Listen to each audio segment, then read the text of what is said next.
দেখছেন এই সময়ের বাণিজ্য। 12তম বিশ্ব অটিজম সচেতনতা দিবস উপলক্ষে রাজধানীর বঙ্গবন্ধু আন্তর্জাতিক সম্মেলন কেন্দ্রে বক্তব্য রাখছেন প্রধানমন্ত্রী শেখ হাসিনা। আমরা সরাসরি যোগ দিচ্ছি সেখানে। আমি সকল শহীদের প্রতি শ্রদ্ধা জানাই, মা বোনদের প্রতি শ্রদ্ধা জানাই। দ্বাদশ বিশ্ব অটিজম সচেতনতা দিবস পালন উপলক্ষে দেশের সকল অটিজম বৈশিষ্ট্য সম্পন্ন ব্যক্তি, তাদের পরিবার, প্রতিবন্ধী ব্যক্তিদের সেবা ও উন্নয়নে নিয়োজিত যে সকল ব্যক্তিবর্গ রয়েছেন এবং সরকারি বেসরকারি প্রতিষ্ঠান ও সংগঠনকে আমি আন্তরিকভাবে ধন্যবাদ জানাচ্ছি, কৃতজ্ঞতা জানাচ্ছি, অভিনন্দন জানাচ্ছি। কারণ অটিজম এটা কোনো, আমি বলবো যে এটাকে কখনো মানুষজন এভাবে না দেখে যে যারা অটিজম শিশু বা ব্যক্তি তারা সমাজের বোঝা বা প্রতিবন্ধী সমাজের বোঝা, বরং আমরা মনে করি তাদেরও অধিকার আছে। সেই অধিকার আমাদেরকে সুরক্ষিত করতে হবে। যারা সুস্থ ব্যক্তি এটা তাদের উপরই এ দায়িত্ব বর্তায়।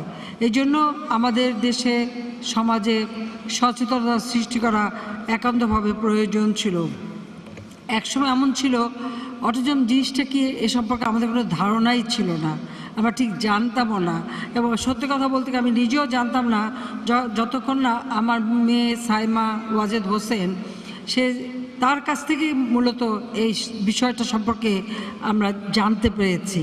এবং তারপর থেকে আমরা এ ব্যাপারে উদ্যোগ নিয়েছি যে বাংলাদেশে শুধু না, বিশ্বব্যাপী প্রকৃতপক্ষে এই সচেতনতা সৃষ্টি করা শুরু হয়েছে। তবে প্রতিবন্ধীদের সুরক্ষার জন্য সবসময় বাংলাদেশ সচেতন এবং স্বাধীনতার পর জাতিপিতা বঙ্গবন্ধু শেখ মুজিবুর রহমান এই প্রতিবন্ধীদের তাদের সুরক্ষা, তাদের অধিকার নিশ্চিত করবার পদক্ষেপ নিয়েছিলেন এবং তিনি প্রত্যেকটা শিক্ষা প্রতিষ্ঠানে যাতে প্রতিবন্ধীরাও পড়াশোনার সুযোগ পায় সেই সুযোগটাও তিনি তৈরি করে দেওয়ার পদক্ষেপ নিয়েছেন। সেই সময় প্রায় 47টা বিদ্যালয় এই প্রতিবন্ধীদের পড়ার সুযোগ জাতিপিতাই করে দিয়েছিলেন এবং আমাদের সমাজ কল্যাণ পরিদপ্তর মাধ্যমে এই ব্যবস্থাটা তিনি নিয়েছিলেন। যাক, আমরা যখনই সরকার এসেছি আমরা চেষ্টা করেছি। আর তাছাড়া সরকার যখন ছিলাম না তখনও আপনারা জানেন যে আমার বাবা বা ভাই আমি সবই হারিয়েছি 75-এর 15ই আগস্ট। 6 বছর বিদেশে ছিলাম, আসতে পারিনি দেশে আসার পর যে সম্পদ যাটুকু ছিল এবং 32 নম্বর ওই বাড়িটাও আমরা একটা ট্রাস্ট করে এটা জনগণকেই দান করে দিয়েছি। আর এই ট্রাস্টের মাধ্যমে আমরা বিভিন্ন শিক্ষার্থী এবং ব্যক্তিদেরকে আর্থিক সহায়তা দিয়ে যাচ্ছি। সেই 94 সালে এই ট্রাস্ট আমরা রেজিস্ট্রেশন করি, কাজে তখন থেকে আমরা সহযোগিতা দিই এবং সেখানে আমাদের একটা বিশেষ অংশই থাকে দৃষ্টি প্রতিবন্ধী বা অন্যান্য প্রতিবন্ধীদের জন্য। কাজে তখন থেকে এই সহযোগিতাটা আমরা করে যাচ্ছি। আর সরকারে আসার পর থেকে এ পর্যন্ত অনেকগুলি পদক্ষেপ আমরা নিয়েছি। যে আমরা ইতিমধ্যেই যেমন মিরপুরে 15 তলা বিশিষ্ট একটা প্রতিবন্ধী কমপ্লেক্স নির্মাণ করে দিয়েছি। তাছাড়া সাভারে আমরা প্রতিবন্ধী যারা তাদের জন্য, কারণ এদের মাঝে অনেক সুপ্ত ট্যালেন্ট থাকে, সেগুলো আমাদের কাজে লাগানোর ব্যবস্থা নিতে হয়। সেদিকে আমরা দৃষ্টি রেখে সাভারে আমরা একটা স্পোর্টস কমপ্লেক্স নির্মাণ করে দিচ্ছি। এবং আপনারা জানেন যে বিশেষ অলিম্পিক অনুষ্ঠিত হয়। এই বিশেষ অলিম্পিকে বাংলাদেশে আমি যখন থেকে সরকার গঠন করেছি সেই 96 সাল থেকে, তখন থেকে এই বিশেষ অলিম্পিকে আমরা কিন্তু আমাদের প্রতিবন্ধীদের পাঠাই স্পোর্টসে প্রতিযোগিতায়। এবং প্রতিবার বাংলাদেশের এই প্রতিবন্ধীরা তারা কিন্তু স্বর্ণ জয় করে নিয়ে আসে। এবারেও 22টা স্বর্ণ পদক তারা অর্জন করেছে। প্রতিবন্ধীদের ক্রিকেট কম্পিটিশনে বা প্রত্যেকটা ক্ষেত্রেই কিন্তু তারা খুব ভালো রেজাল্ট করে, যার জন্য তাদের জন্য আমরা একটা ক্রীড়া কমপ্লেক্সও নির্মাণ করে দিচ্ছি। এটা সাভারে আমরা করে দিচ্ছি। আর আমাদের সংসদ ভবন সংলগ্ন প্রায় 4.5 একর জমি, সেখানে তাদের প্র্যাকটিসের জন্য ব্যবস্থা আমরা করে দিচ্ছি। আমরা ইতিমধ্যে আমাদের এই বঙ্গবন্ধু মেডিকেল বিশ্ববিদ্যালয় এই মেডিকেল বিশ্ববিদ্যালয়ে আমরা একটা ইনস্টিটিউট ওখানেই করে দিয়েছি, যেটা হচ্ছে institute for paediatric neuro disorder and autism, অর্থাৎ ইপনা। এটা আমরা প্রতিষ্ঠা করেছি। অর্থাৎ একটা শিশু জন্ম হওয়ার সাথে সাথে সে অটিস্টিক কিনা বা প্রতিবন্ধী কিনা এটা শনাক্ত করা একান্তভাবে প্রয়োজন, আর সেই ট্রেনিংটা দেওয়া দরকার। কাজে কী কী সিমটমস দেখা দিলে একটা শিশু জন্মলগ্ন থেকে সেই প্রতিবন্ধী কিনা সেটা যদি খুব দ্রুত শনাক্ত করা যায় বা প্রতিবন্ধী কিনা শনাক্ত করা যায়, তাহলে তার পরিচর্যার মধ্য দিয়ে তাকে অনেকটা সুস্থ করে তোলা যায়। এবং আমরা চাই এরা সুস্থ হোক আর স্বাভাবিক জীবনে ফিরে আসুক। সেটা আমরা বঙ্গবন্ধু মেডিকেল বিশ্ববিদ্যালয়ে এটা করে দিয়েছি। আগামীতে আমাদের একটা পরিকল্পনা আছে। ইতিমধ্যে আপনারা জানেন যে আমরা আরও 4টা মেডিকেল বিশ্ববিদ্যালয় করেছি, চট্টগ্রাম, রাজশাহী এবং সিলেট। প্রতিটি বিশ্ববিদ্যালয়ে কিন্তু আমরা এই ব্যবস্থাটা করে দেব, যাতে সেখান থেকে ট্রেনিং প্রাপ্ত লোক সৃষ্টি হয়, সেটা আমরা করে দিতে চাচ্ছি। আমরা প্রতিবন্ধী ব্যক্তির অধিকার ও সুরক্ষা আইন 2013 প্রণয়ন করেছি এবং আমরা নিউরো ডেভেলপমেন্টাল প্রতিবন্ধী সুরক্ষা ট্রাস্ট আইন 2013 আরেকটি আইন আমরা করেছি। সেই সাথে সাথে 2014 সালে আমরা একটা ট্রাস্ট ফান্ড করে দিয়েছি। এই ট্রাস্ট ফান্ড হচ্ছে নিউরো ডেভেলপমেন্টাল প্রতিবন্ধী সুরক্ষা ট্রাস্ট ফান্ড। সেই ফান্ডে সরকারের পক্ষ থেকে আমরা 70,97,00,000 টাকা অনুদান দিয়েছি। ওই টাকা থেকে ইতিমধ্যে প্রায় আমাদের 2017-18 অর্থ বছরে 811 জনকে এককালীন 5,000 টাকা করে অনুদান দেওয়া হচ্ছে তাদের চিকিৎসার জন্য। আর মানে এই বছরেও আমরা অন্তত 1200 এই ধরনের অটিস্টিক যারা, তাদেরকে আমরা অনুদান দেব, সেটা আমরা ব্যবস্থা নিয়েছি। ইতিমধ্যে আমরা একটা সার্ভে করেছি এবং এই সার্ভে প্রথমে আমরা পেয়েছিলাম 10 লাখ প্রতিবন্ধী আমাদের দেশে আছে। আমরা এই 10 লাখ প্রতিবন্ধীকে প্রতি মাসে 700 টাকা করে কিন্তু ভাতা দিচ্ছি। এবারে সেন্সাস রিপোর্টে এসছে প্রায় 14 লক্ষের মতো আমরা পাচ্ছি প্রতিবন্ধী, অর্থাৎ প্রতিবন্ধী মানে অটিজম অথবা দৃষ্টি প্রতিবন্ধী অথবা শারীরিক প্রতিবন্ধী, বিভিন্ন ধরনের প্রতিবন্ধী বা মানসিক প্রতিবন্ধী। এদেরকে আমরা কিন্তু যে ভাতাটা দিচ্ছি, আমরা আগামীতে এই বাজেটে আগামী যে বাজেট দেবো সেখানে যতগুলো আমরা এরকম প্রতিবন্ধী পাবো সকলের জন্য এই ভাতার ব্যবস্থা ইনশাল্লাহ আমরা করে দেব।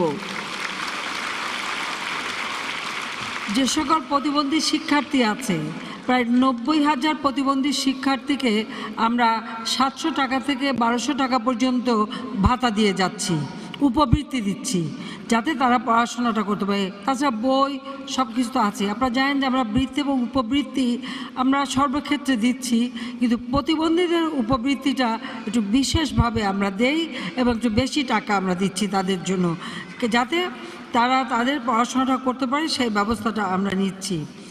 ব্রাহ্মণবাড়িয়ায় আমরা 50 আসন বিশিষ্ট একটা মানে অটিজম বা প্রতিবন্ধী পরিচর্যা কেন্দ্র আমরা তৈরি করেছি মেয়েদের জন্য, আর বগুড়ায় করা হয়েছে ছেলেদের জন্য, সেখানে 50 আসন বিশিষ্ট।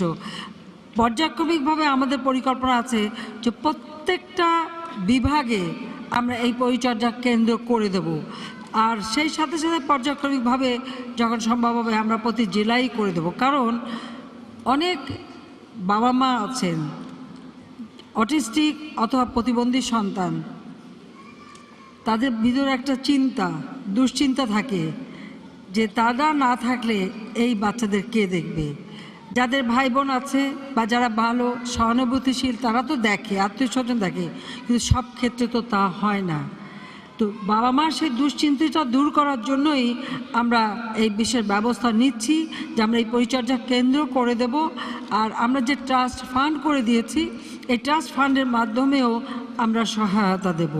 সেই ক্ষেত্রে বিত্তশালী যারা, তাদের বলবো যে সকল ট্রাস্ট ফান্ডে তারা অনুদান দিতে পারেন বা এই ধরনের পরিচর্যা কেন্দ্র হলে সেখানেও তারা বিশেষভাবে সহযোগিতা করতে পারেন। তাতে করে তাদের পরিচর্যার ব্যবস্থা বা এই যে বাবা মা না থাকলে তাদের কে দেখবে, সে ব্যবস্থাটা আমরা করে দিতে পারবো। এটা আমাদের পরিকল্পনা আছে, আমরা তা করে দিচ্ছি। সবথেকে যেটা গুরুত্বপূর্ণ সেটা হলো একটা শিশু অটিস্টিক, সেটা হয়তো তার কিছু কিছু মানে কী অবস্থা হলে সেটা ধরা পড়বে সেটা জানা, পাশাপাশি তাদের সাথে কিভাবে ব্যবহার করতে হবে, কিভাবে আচরণ করতে হবে, কিভাবে কথা বলতে হবে, কী কাজ করলে সে আরও সুস্থতার দিকে যাবে, এর উপর একটা ট্রেনিংয়ের প্রয়োজন। সেটা আমাদের দেশে খুব বেশি একটা নেই, যে কারণে আমি সাইমা ওয়াজেদ হোসেন আমার মেয়ে, তাকে দিয়ে আমরা একটা সূচনা ফাউন্ডেশন তৈরি করেছি। সেই ফাউন্ডেশনে আমি নিজেও কিছু আমরা অনুদান দিয়েছি এবং অন্যান্য অনেকেই সেখানে অনুদান দিয়েছে। আর আমরা আমাদের যে বঙ্গবন্ধু মেমোরিয়াল ট্রাস্ট, এই ট্রাস্টের ওখানে তাকে একটা অফিসও করে দিয়েছি এবং সেখানেও আমরা একটা জায়গাও করে দিয়েছি। খুব সীমিত আকারে এই ধরনের শিক্ষক, গার্জিয়ান তাদেরকে ট্রেনিং দেওয়ার এবং কীভাবে এগুলি করতে হবে সেইগুলি তৈরি করার সে ব্যবস্থা করছে এবং সীমিত আকারে সেই ট্রেনিং আমরা শুরু করেছি। আগামী দিনে এটাকে আরও বিস্তৃত করা উচিত, করার প্রয়োজন আছে এবং আমরা সেটা করব। পাশাপাশি এটা এই ধরনের ট্রেনিং যাতে সারা বাংলাদেশে হয় তার ব্যবস্থাও নিতে হবে। এই কারণে বাবা মা যদি সঠিকভাবে শুরু থেকে জানতে পারে বা ভাই বোন তারাও জানতে পারে, অভিভাবক, শিক্ষক, তাহলে কিন্তু অনেক শিশুরাই সুষ্ঠু পরিচর্যা পেলে খুব স্বাভাবিক জীবনের সাথে মিলে তারা চলতে পারবে।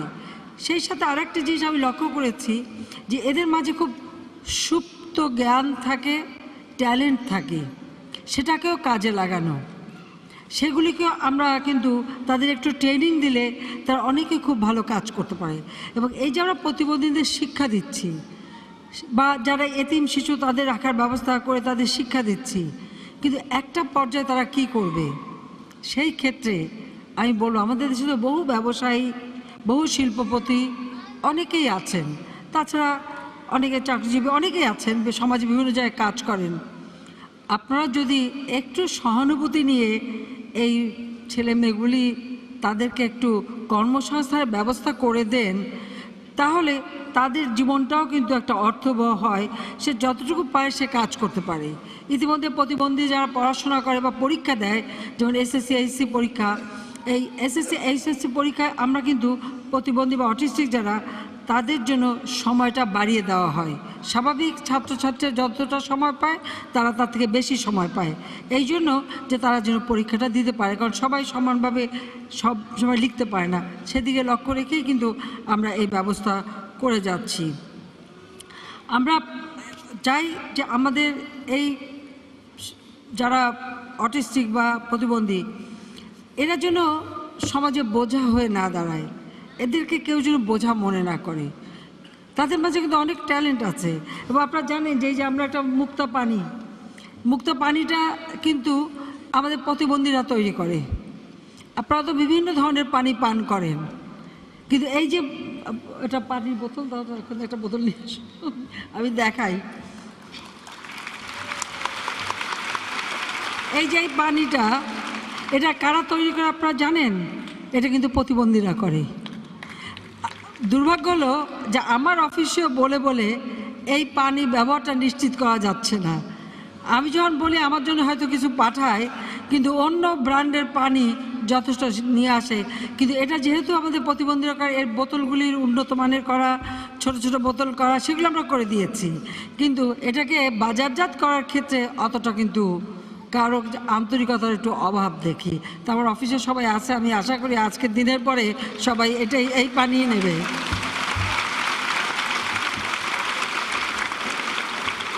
সেই সাথে সাথে